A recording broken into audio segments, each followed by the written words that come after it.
Good morning, everyone. How you doing today? Hope you're doing well. Santa Clara County, where I'm at, is now, I think, what is it, day two of a 3 week journey. So it's going to be interesting to see how folks kind of react to this. I actually think the nation, very quickly, probably by Friday, will be on a national quarantine. And, I'm getting pretty excited about actually where we are in this situation.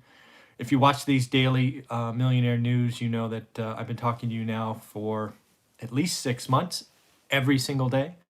So if you're watching this, do me a favor, hit subscribe, be notified when these start. Again, I do these in the morning, each and every day. It's not scheduled. It's kind of when I wake up, when I digest an hour or so of material, and then I come to you kind of sharing with you what I think.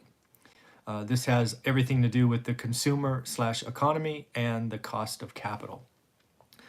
And we've had so much to talk about the last seemingly 6 weeks, 8 weeks or so. And I am starting to, hola, ¿cómo está? I will talk about that, about tenants here in a minute. A couple of things. I am actually, as the title says, I'm getting excited. I'm starting to feel very positive about where we're going in this. Don't take that wrong. We are not at the bottom. The numbers, the stock market, all of those things are certainly going to get worse before they get better. But for the first time, the very first time, I am starting to see us tackle what I've often referred to as the three-legged stool, right? You've heard me mention my significant disappointment in the federal government. They have been the missing leg. They have been infighting and putting out, frankly, bad, inaccurate information. And I'm starting to see that turn. So let's just make sure we understand what I'm talking about. First and foremost, the most pressing need is the health crisis, right? We were heading down a path that is best referred to as Italy. That was unacceptable, right? We would have had loss of life of millions of people. We are now taking actions each and every day to reduce that, right? It's the common thing now is flatten the curve, right? Social distancing.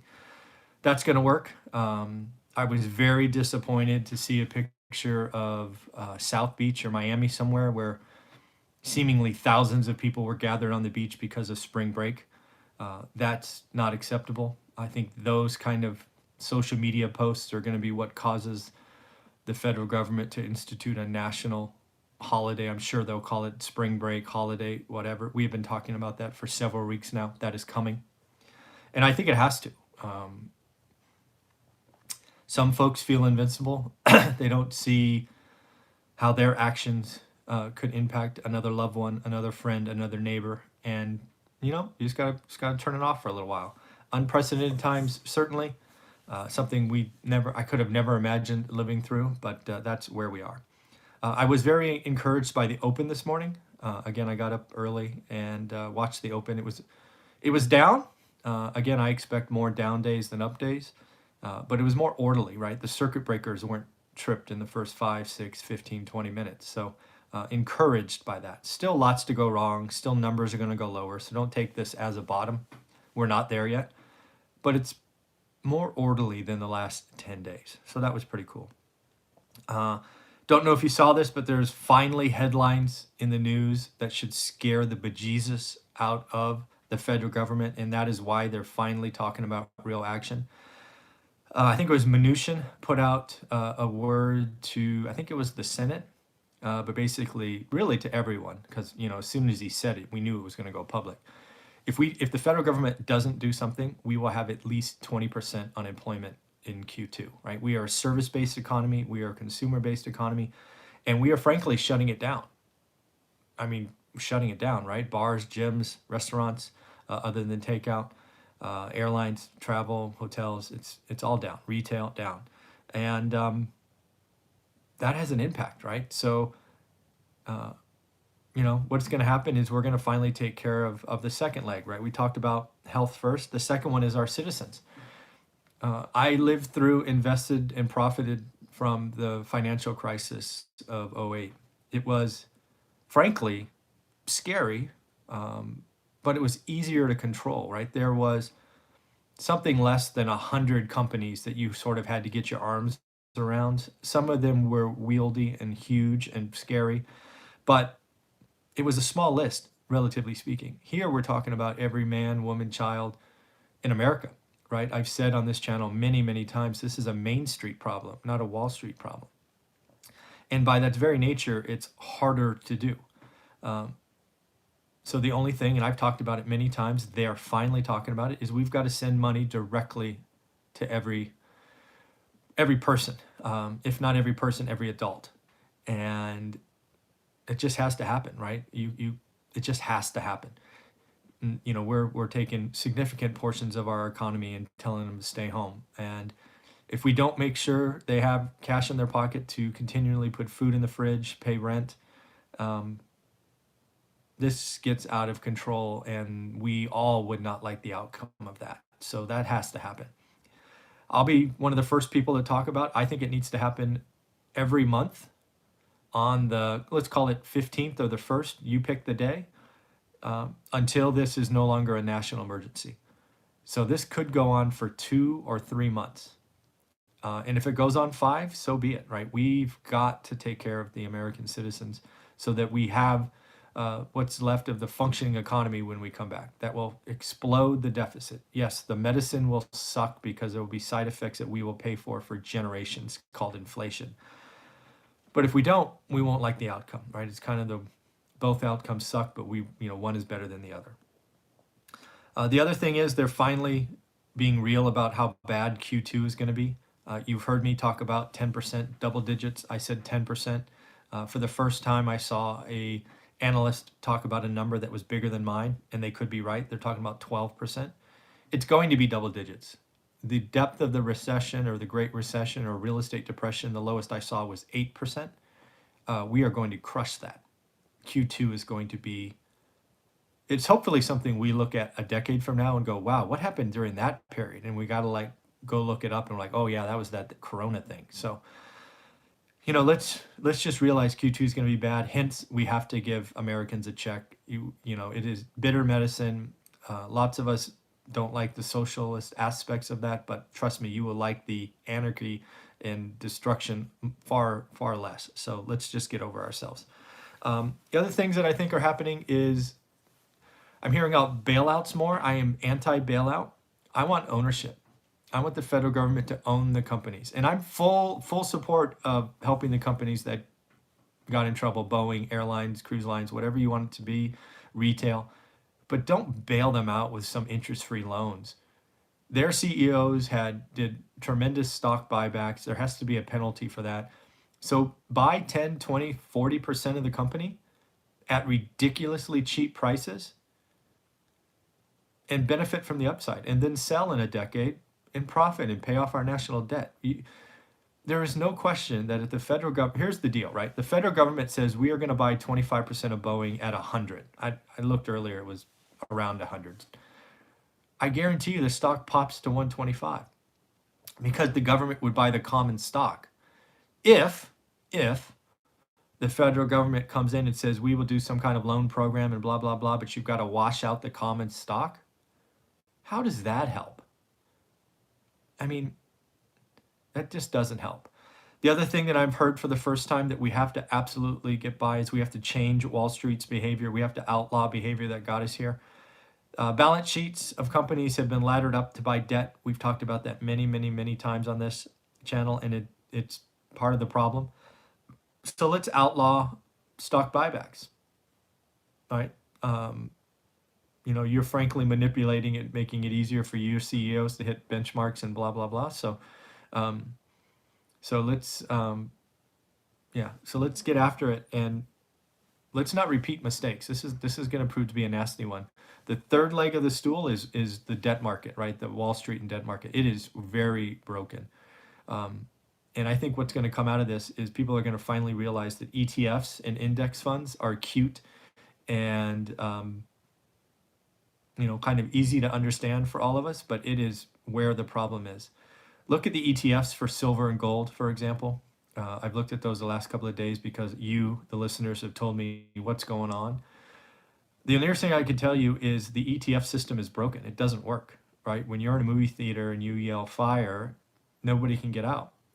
And these ETFs that claim to be backed by physical assets, I don't know, I claim BS at this point, right?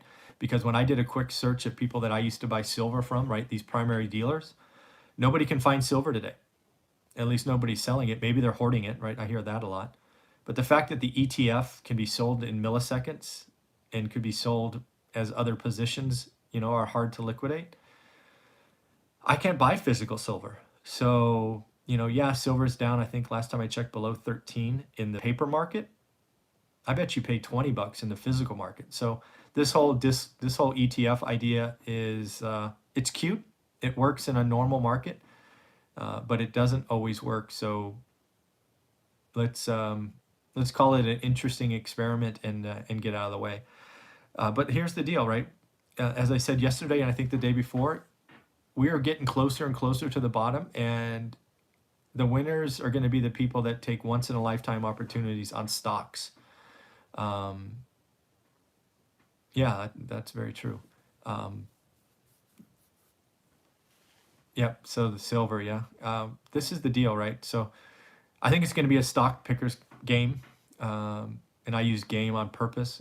Again, I think the market is a casino, and I won't go there. But if the Dow and if the Dow goes down 50%, the Nasdaq goes down 60, maybe 65, I might poke around just to do my part to kind of share my encouragement of the future.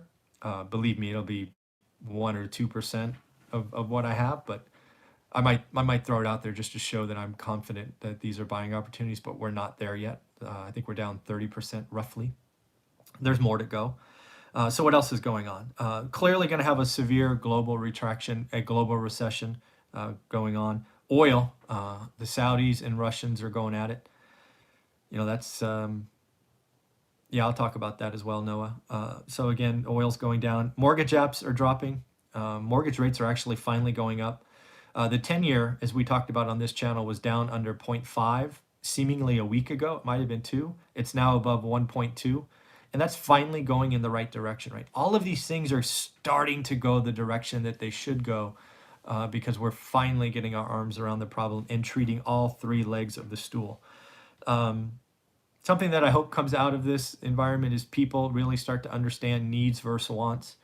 There's nothing like being told to be at home for 30 days and realize, you know what? We're not spending as much money. Yes, because you're not going out, you're not doing these things. You're really taking care of the minimum food or water, food, shelter, right? Spend time with family. A couple other things. I don't know if you saw this, but Kevin Durant, again, a star athlete, used to play on the Warriors, has the virus. Again, these are just things that hopefully remind you that this stuff is real. It's going to impact more and more quote unquote celebrities. I think as morbid is to say, somebody in the Senate or House, some high level elected official is going to get this, and just watch how fast things change when it impacts, the top 400 most powerful people. It's going to happen. And oh, by the way, most of the top 400 powerful people are in the age group that we should be scared of, right? High, or at least higher mortality rate. So it is going to happen. What else have I got going? I got so much stuff. So the other thing that happened is I've been telling you that the real estate market, this was some of the questions that came through, is going to change. And to be clear, if you haven't heard, sellers are going to reduce listings. Yes, I've heard you, realtors and brokers, that were already at all-time lows for inventory. Sorry, you're going lower. Call me in 3 weeks and tell me if I'm right or wrong, but you're going lower. Buyers are going to disappear. The owner-occupant buyer is scared. They're not going to plunk down a huge deposit. They're going to just stay where they are, whether that's renting or in a smaller house. They are not going anywhere. But that leaves a segment of the market that has to sell, often called motivated sellers. The whole magic to real estate investing is to make your money when you buy. You know how you do that? You find a motivated seller. And here we go. You are about to find them. My guess is they start to trickle in March, but they go batshit crazy in April. It's going to be easy. I had a subscriber and student of my course say, "Oh my God, I saw my first listing that's in bold or capital letters, must sell any offer reviewed," or whatever it said. That's going to become commonplace. If you take the time to read our book, One Rental at a Time, you will know that a lot of our inventory was picked up in 2010 right out of the multiple listing service, Redfin, Zillow, all of that. Motivated sellers don't hide when buyers disappear. It is going to become the best time. At least I certainly hope it's not crazy like 2010, because that was painful for everybody. I loved it, but it's not about me. It's going to become easy though. You're going to be able to pick up stuff, but you have to do your homework. You have to learn your market. Take this slow time to learn your market. I'm going to do a video on this later today, but this is going to be the best time for the average person to buy their first or second rental property. You're going to have ridiculously low rates. Don't you dare get a variable. You're going to get something below 5, probably below 4. You're going to have less competition. Oh, by the way, we will get out of this year. Rent, if you're buying affordable homes, is essentially going to be funded by the federal government because checks are going to come to people. Unemployment's going to be there. So I'm not nervous about my hundreds of units. We will collect our rent. And then, oh, by the way, you know what is on the other side of this? Is inflation.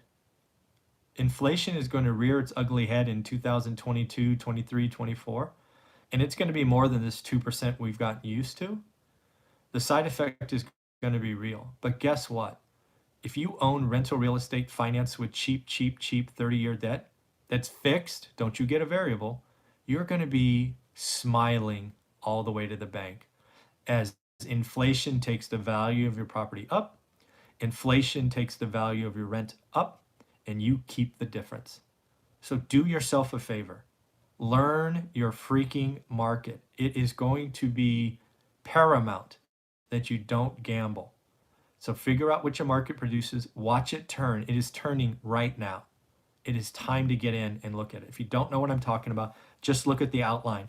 And again, I share the outline of my course because this is what I do every single day. So, yeah, it's the people that don't take advantage of this, I don't want to hear from you in 2 years. This is going to be your time to strike. Most people don't know how to learn a market. It's why I finally created my course. I spent months doing it. This is the time. I'll look at the email, Philippe. So that's, I can't say enough. So here's what I'm predicting. So far, I hate being right because it's so negative, but I've been right a lot. What did I say about the oil going to 20? Fill up the strategic reserves. I talked about a experience in my MBA class about, hey, if a seller wants to sell it below your cost to produce, stop producing and stock up inventory because they'll go out of business, right? It was the game theory I talked about. So that's happening. Good news. Second, I talked about the federal government eventually has to get out of their way and take care of our citizens. Yes, it's complex. Yes, it's big, but it's easy. Send everybody money. I'm calling for $1,000 a month until we no longer have a national emergency because you have to have an end eventually. So let's do that. Third, there are going to be a changing market. Motivated sellers are going to start to raise their hands. What buyers should do and what they will do are very different things. If you're an investor, yes, take advantage. If you're an owner-occupant, you're too scared to do something. Human nature is human nature. It's why I watch it all the time. And then again, we have to take an opportunity to change Wall Street. A lot of this, ETFs, index funds, issuing corporate debt to buy stock buybacks. These are all things that sound good. Let the rich get richer. But ultimately, when tragedy strikes and there's a national emergency, it's proven to be not prudent. So let's learn from it, outlaw it, so we'll never back here again.